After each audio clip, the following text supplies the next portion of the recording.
Всем привет! Сегодня хотел записать про ценности компании.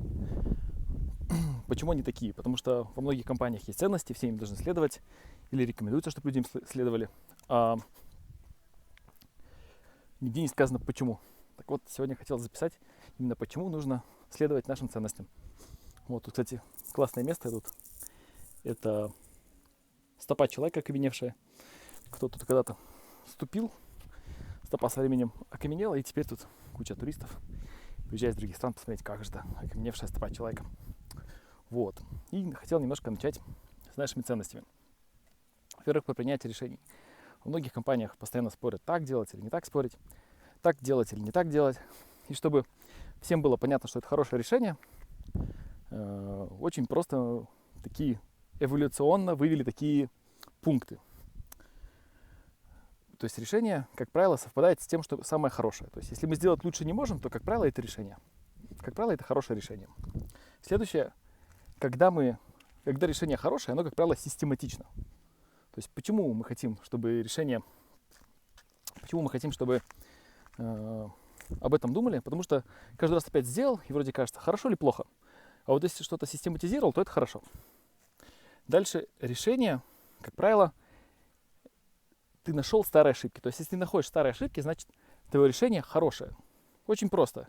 Если я начинаю что-то делать и нахожу ошибки предыдущих людей, значит я иду правильным направлением. Очень классно, да?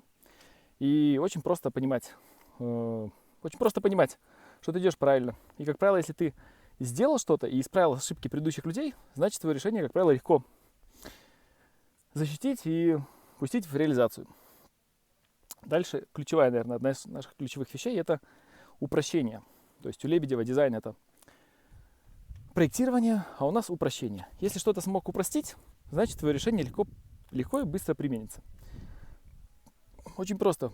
Сделал что-то, оно прям все систематизировал, исправил ошибки предыдущих людей и еще все упростил. Тогда твое решение вообще пройдет просто на ура. Дальше что-то автоматизировал. Разумеется, когда автоматизируешь, я про это отдельно запишу, что мы должны энергии тратить не больше, чем при этом экономим.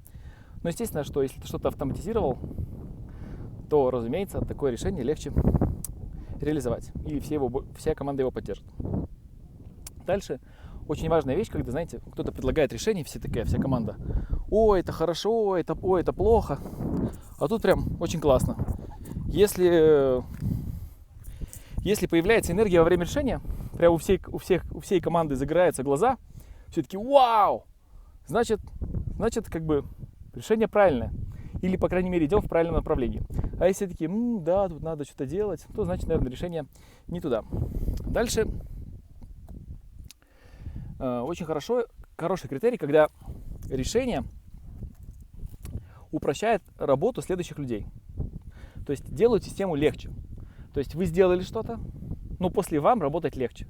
Такое решение, разумеется, тоже команда интуитивно подтвердит. И, кстати, мы посмотрели, очень классные программисты и очень классные дизайнеры, и вообще очень классные продавцы, как правило, не сопротивляются, они это интуитивно делают. А такие лошарики, они, как правило, сразу начинают что-то там крутиться и вылетают из компании. Вот. Потом дальше решение, как правило, в проблеме. Это взяли откуда-то, я даже не помню, из Маккензи или еще откуда-то. Но на самом деле, как правило, решение, как правило, в проблеме. То есть мы решаем проблему, и, как правило, решение там же. То есть если мы нашли решение в проблеме, тоже легко такое решение реализовать и внедрить. Вот, пытаюсь найти, где поменьше ветра. Это майка моя, извиняюсь, она уже доживает последние дни. Как раз я сегодня вот сожгу. Как раз на углях готовится мой обед быстренько и лечу отсюда. Дальше. Нету больших споров внутри команды. То есть, если вы сделали решение, и вся команда вас поддерживает, то, как правило, решение правильно. Вы проэволюционировали. То есть, когда решение такое, что одни за, другие против, одним нравится, другим нет, но когда всей команде нравится, как правило, решение хорошее. Значит, когда вы нашли какой-то шорткат, или вы что-то упростили, или сделали всем жизнь проще, команда не будет с этим спорить. А будет спорить только дебилы. Дебилы, как правило, вылетают. Как правило, когда решение офигенное, вся команда сразу же это поддерживает, ей это нравится, и появляется энергия. И, конечно же, она с этим не спорит. разумеется, когда вы делаете решение, оно должно быть обсуждено со всеми связанными людьми. То есть, если вы делали какое-то решение, пошли там, к какому-то начальнику, хотя у нас таких как бы нету, и с ним утвердили, это как бы такой лайфхак ненадолго. Потому что решение нужно утвердить со всеми, с кем оно связано. Если вы сделали, обговорили со всеми людьми, с кем оно связано, и всем понравилось, то, как правило, такое решение легко пройдет и в оставшейся команде. И дальше точно так же хотел немножко сказать про терминологию. Терминология – это что мы называем идеей. Идеей мы называем решение. То есть на русском еще есть такое слово «рацпредложение». Очень сложно, наверное, будет на литовском, но, как правило, идеей мы называем рацпредложение. А мыслью называем все, что занимает больше энергии, чем дает. Почему так? Потому что, наверное,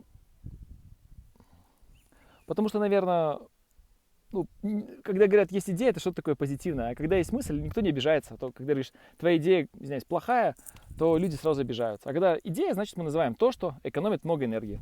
А мысль, да, у людей много мыслей. Вот, поделился еще одной. Вот так вот.